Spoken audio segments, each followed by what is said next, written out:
Students, in the previous class we have discussed the topic of supervision. So in this class we will move to the further topic, that is motivation. So what is the meaning of motivation? It can be defined as inspiring and inducing the employee to perform in the best possible manner. Motivation में हम क्या करते हैं कि employ को inspire करते हैं. Motivation is the process of inspiring the employee to do a particular task so that he can be performed it by the way of motivation and inspiration. सो हम उसको इंस्पायर करते हैं कि किस तरह से वो अपने ऑर्गेनाइजेशन के गोल को अचीव कर लेगा. तो इस प्रोसेस को हम मोटिवेशन बोलते हैं. Features of motivation. What are the features of motivation?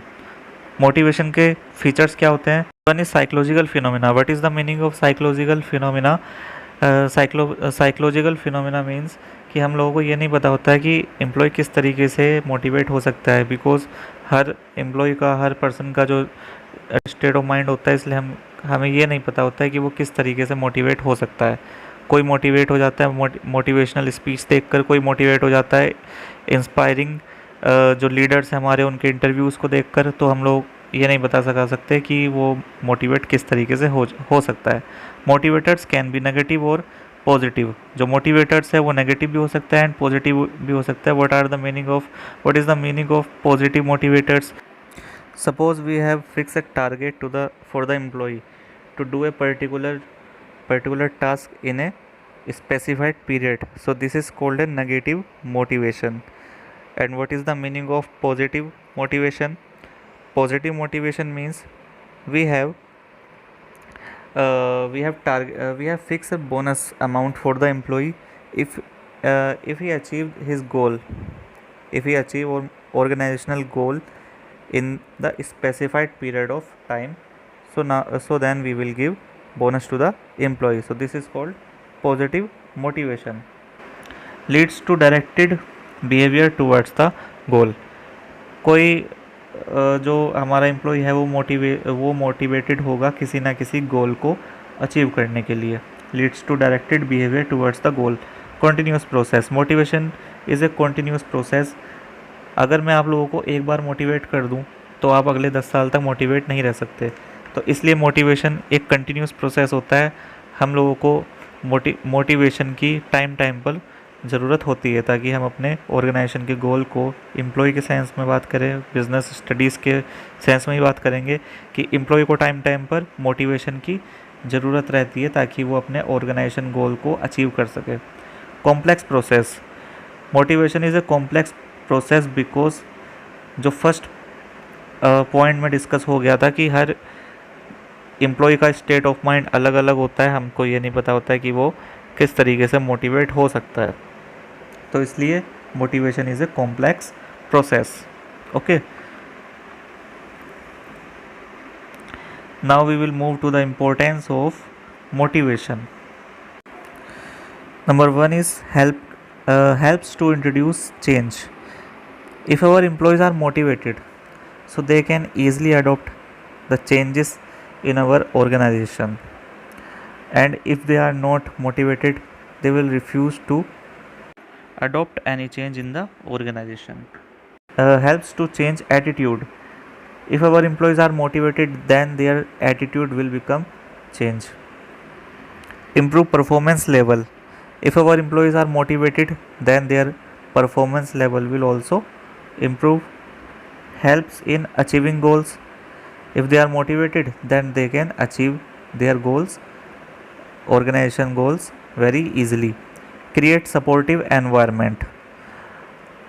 If our organization employee are motivated, तो उनको टाइम पर अगर मोटिवेशन मिल रहा है तो वो एक पॉजिटिव एटीट्यूड रखेंगे और हमेशा मोटिवेटेड रहेंगे. तो हमारी इंपॉर्टेंस के पॉइंट्स थे. आपको एक्सप्लेन अपनी बुक से ही करना है और नोट्स बनाना है. कहीं आप यही जो मैं आपको पढ़ा रहा हूँ आप इन्हीं के नोट्स बना दो, ऐसा बिल्कुल भी नहीं करना है. ठीक है, ऐसा आपको बिल्कुल भी नहीं करना है. आपको अपनी बुक से ही नोट्स बनाने हैं. बस ये जो है ये की पॉइंट्स है, आपको समझने में कोई प्रॉब्लम ना आए इसलिए. ठीक है. Now need hierarchy theory by Maslow. Need hierarchy theory. ये मास्लो ने हमारी जो नीड हायरार्की थ्योरी दी है, ये क्या है? Physiological needs. Physiological needs, what is the meaning of physiological need? Physiological needs is the basic need of the employee. ये जो हमारी नीड्स है, हायरार्की थ्योरी है, इसमें मास्लो ने ये बताया कि हम लोगों को किस तरह की नीड्स चाहिए होती है, यानी कि जो एम्प्लॉय है वो सबसे पहले कौन सी चीज़ को अपनी लाइफ में पूरा करता है, उसके बाद क्या उसका अगला स्टेप होता है, ये है। Physiological needs means the basic need of the employee, that is food. What are the basic needs? Basic need is food. After completion of the basic need, employee move to the second need is safety and security.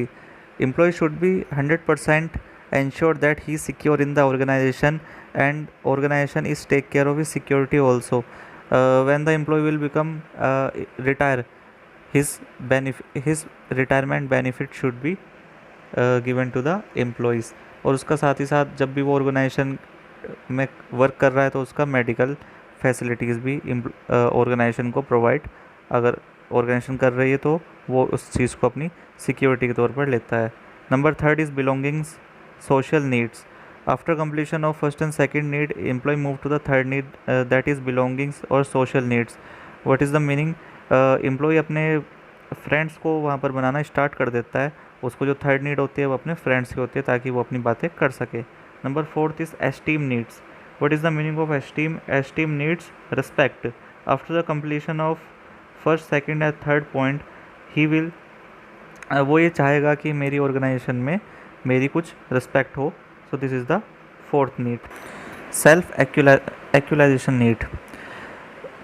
Self actualization need में जब ये चारों need complete हो जाती हैं employ की, so now he will try to develop their skill so that his personal development occur. उसके बाद वो अपनी पर्सनल डेवलपमेंट पर फोकस करना स्टार्ट कर देता है कि वो अपनी स्किल्स को किस तरह से डेवलप कर सके। This is the self actualization need of employ. Motivation by monetary allowance. हम अपने एम्प्लॉयज़ को, मॉनेटरी का मतलब होता है कि पैसा देकर किस तरीके से मोटिवेट कर सकते हैं। So motivation by monetary allowance. Number one, pay and allowance. उसको टाइम पर सैलरी दें और उसको अलाउंस प्रोवाइड करें तो वो मोटिवेटेड रहेगा। Number second is profit sharing. अपनी ऑर्गेनाइजेशन में जो भी प्रॉफिट होता है उसको, उसकी प्रॉफिट शेयरिंग करें। को पार्टनरशिप, उसको जो है कुछ शेयर्स वगैरह अपनी कंपनी के दे दे ताकि वो उसको अपना को पार्टनर बना सके। कमीशन, उसको कमीशन देते रहें, टाइम पर पे आउट करते रहे। रिटायरमेंट बेनिफिट्स, उसको रिटायरमेंट, आफ्टर रिटायरमेंट बेनिफिट्स उसको प्रोवाइड करे, जैसे पेंशन हो गया। सजेस्टिव सिस्टम मीन्स कि अगर एम्प्लॉय अपने कुछ आइडियाज़ देता है, अपने कुछ पॉइंट ऑफ व्यू देता है और उससे कंपनी को कुछ ना कुछ फ़ायदा होता है, तो कंपनी को जो भी फ़ायदा होता है उसका शेयर उसको एम्प्लॉय को वो दे दे ताकि वो मोटिवेटेड रहे।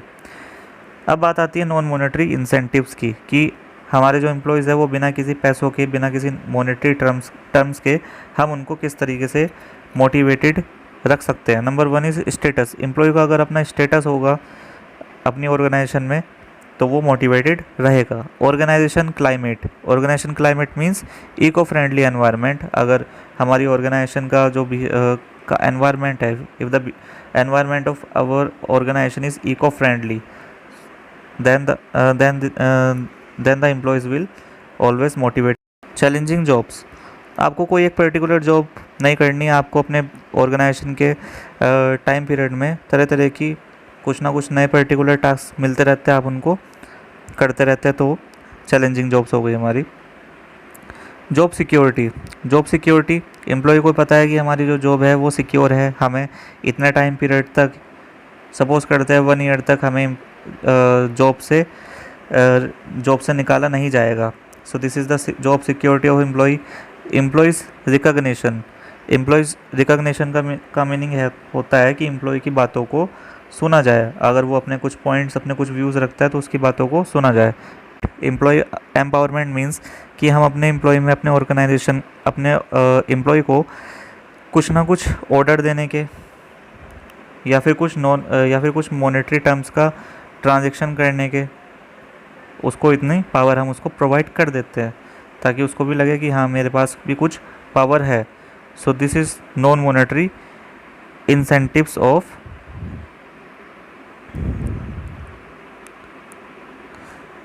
एम्प्लॉयज़. ओके, सो इस तरीके से हम अपने एम्प्लॉय को मोटिवेटेड रख सकते हैं. और 2 टाइप्स के हमने बताया, motivation by monetary allowance and non monetary. Okay, so आप लोगों को यहाँ तक के इसके नोट्स प्रिपेयर करने हैं. बार बार अब मैंने आपको बताऊंगा कि किस तरह से मैंने आपको बता दिया है. ठीक है, तो आप लोगों को यहाँ तक के नोट्स प्रिपेयर करने हैं. और कोई अगर आपको इसमें डाउट आता है, कुछ भी इसमें समझ में नहीं आता, सो आप मुझसे पूछ सकते हैं. Okay, thank you very much class.